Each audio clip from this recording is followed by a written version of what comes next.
Welcome to poolside. I thought I'd go toes in today. Unfortunately, when I go this direction, it looks like there's a coconut tree growing out of my head. But I know that you're adult enough to rise above it. Anywho, I am about to present to you the 5 unique selling points of my really, really expensive pottery. Unique selling point number 1. I can tell you exactly where the clay came from. There's even a YouTube playlist where you can actually see me seeing it. It came from just over the fence there, because I collected it at the time when they started to build this house. And they dug it all up, and I saw a big lump of clay.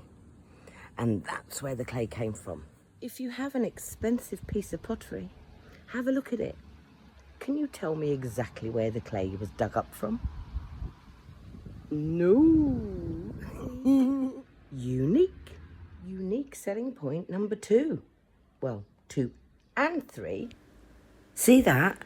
That's my glaze remnants reclaim. When I'm rinsing my brushes out, I don't throw the water away.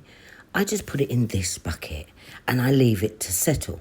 Once it's settled, I can pour away the water if I do it gently. Can you see in the bottom there? That is all the residue from all of the times that I've been glazing and I've rinsed my brushes out. So the colour of this glaze is basically an echo of all of the colours I've used for the last few months. See? Unique. So that's how I make a unique colour of glaze, and I do the same thing when I'm working with coloured slips, which are essentially clay and stain, and this is what I end up with. And all I have to do is dry that, wedge it, and then I have a very unique colour of clay that I can then use. Again, I cannot recreate this because every bucket is different. The next unique selling point are my glazes. Each one of these glazes only exist in this studio because no one else has this glaze for my Caribbean gold because I created it. No one else has this Caribbean sea glaze because I created it. No one has my black glaze because it is my recycled glaze water.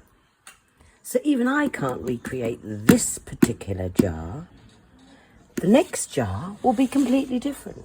But Amanda, I hear you ask, the coconut tree is no longer coming out of your head. No, that's not what you ask. But Amanda, you ask, that's only 4 unique selling points. The 5th unique selling point are these. No one else has got these. And let's say my creative process is very organic. Basically, I have no idea what I'm making when I start. I've no idea. Even if I know what I'm making, I don't really know what I'm making. So I just let the clay really tell me. So what you find is that I can't really recreate even things that I know how exactly to make, because my brain's contrary and it doesn't like exact. So if I make an exact round, beautifully, perfectly round piece, I get the urge to squish it. Anyway, that is a presentation of the unique selling points, which I believe raise the beautiful asking price of each of my pieces.